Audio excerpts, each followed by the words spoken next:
So it is related to the fundamentals of the economics. It is related to fundamental of economics. So economics is related to what? It is related to whatsoever you are producing, allocating, and further what are the services and the goods which are being used and supplied. That is basically related to what? That is related to economics. That is related to economics, that what we are producing and how we are using it, why we are producing it, what quantity it is produced into, for whom it is being produced, and for the who is consuming it, what quantity is being consumed. That is all related to the economics. And let me tell you, economics is itself, it is related to the study that how resources can be best distributed so as to meet the needs of the greatest number of people. So the resources are very scarce, that is in very limited amount the resources are available. So we have to justify that what needs we are going to meet up first, and further for what needs we can basically depend for some other time. Okay, so that is related to economics. So economics is what? It is science which studies human behavior, which studies human behavior as a relationship between the ends and the scarce means. We are having we are having the unlimited ends and demands. We are having the unlimited ends and demands, and further, but the resources over there so as to meet up with those ends, those are limited resources. So economics is related to what? It is related to human behavior of the relationship between these ends and demands over there, scarce means over there, which further can be covered. Okay, so that is related to it. And further, then let us have a look at the definition. First definition we are going to read, it is about the Adam Smith. It is related to the Adam Smith, who is the father of modern economics. Who is the father of modern economics? It defined economics as the study of wealth. He defined economics as the study of wealth. Economics is the study of how wealth is produced. It is study, as per the Adam Smith, it is a study that how the wealth is produced and further consumed. It was a wealth oriented definition which was given, and it does not consider the human factor into it.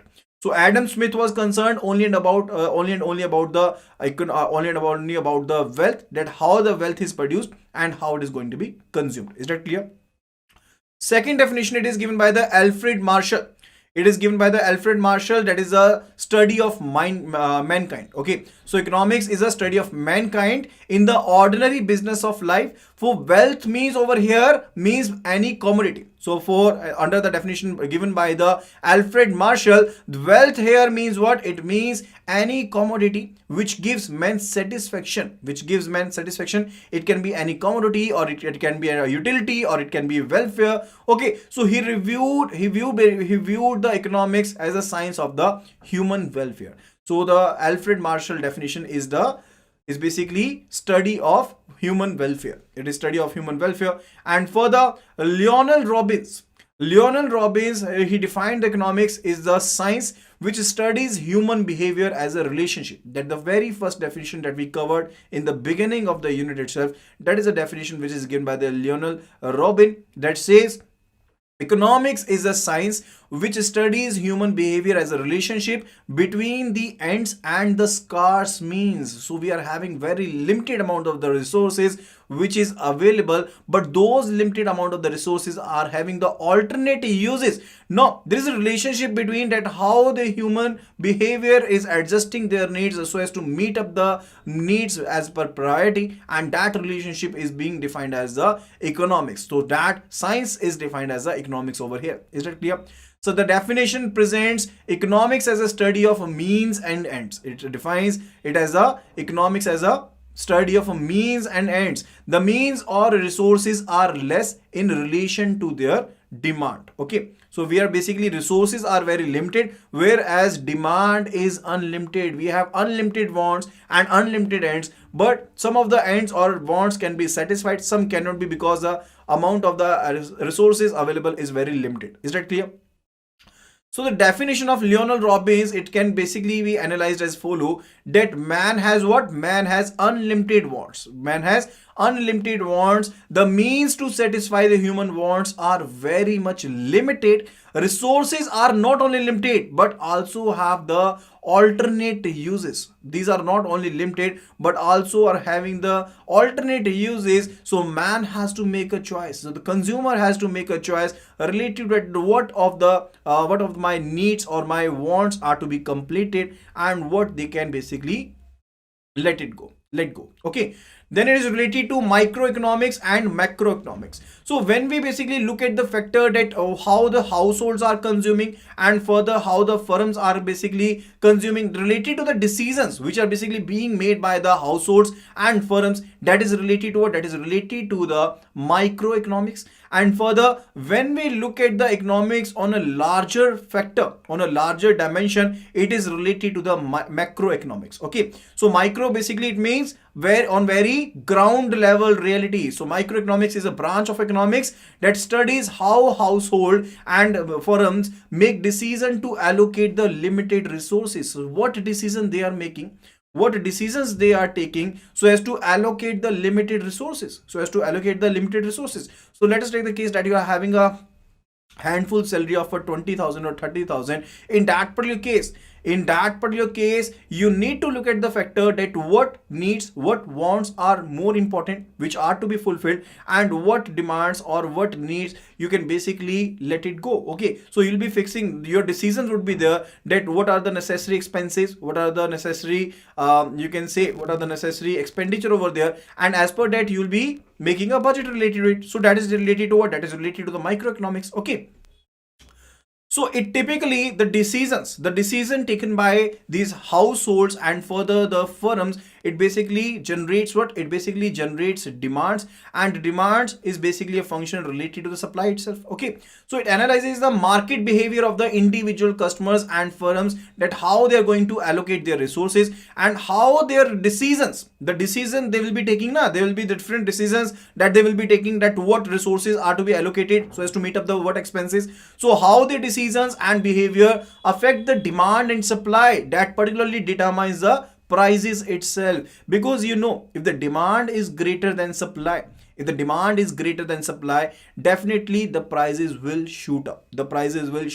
Let me give an example related to it. iPhone 13 when was launched, it was just not available at any of the stores over there. It was not available at any of the stores over there, and gradually the prices increased. That is what happens actually in the actual scenarios too. Let us take the case, an example of the bread over here, where the consumption over here, it is related to 5 breads a week per family. 5 breads per week. Okay, the consumption is 5 breads per week, and particularly let us take the case that the consumption increased over here per family. The consumption increased to 7 breads per family, 7 breads per week per family. That is a consumption over there, and definitely that will lead to what? So if the so previously the manufacturer was basically producing 5 breads per week. Now the new demand is a 7 breads per week. Okay, now definitely he will not be able to meet up the demand. Or when he will be trying to increase the production, or when he will be trying to produce the consumption, he has to basically employ more workers, and it may be the case it will basically increase the input cost too. Okay, because if you are basically already full with the workers and you are employing more workers, definitely they are going to charge you more. Okay, in that case the input cost will increase and definitely the prices will increase. So whensoever the demand is greater than that of supply, that basically leads to what? That basically leads to increase in prices. So that basically is basically captured under the microeconomics, that what decisions are being taken by the households and the individual households and the firms over there, and how their decisions and behavior affect the demand and supply, that determines the price, and how price determine the demand and supply. So there becomes an equilibrium. So if the price is too much high, if the price increased at a very high pace, in that particular case the families will be lowering their demand. They will be lowering their demand na. So if the iPhone is available at 1,40,000, definitely most of the people will not be buying the iPhone 13. Definitely it will lead to what? It will lead to that they will be reducing their prices. Ultimately that is going to happen. Okay, so that is all related to the microeconomics. Secondly, it is related to the macroeconomics. Secondary, it is related to the macroeconomics, so which is concerned with the overall performance of the economics. Okay, it is basically concerned with the overall performance of the economy. So in the case of the microeconomics, we are concerned about the individual household and the firms. But in the case of the macroeconomics, we are basically looking at the whole economy itself. That how it is performing over there. So macroeconomics deals with the theory of employment, interest, money. So it develops models that explain the relationship among the factors such as the national income, output, consumption, unemployment, inflation, saving, investment, international trade, international finance, etc.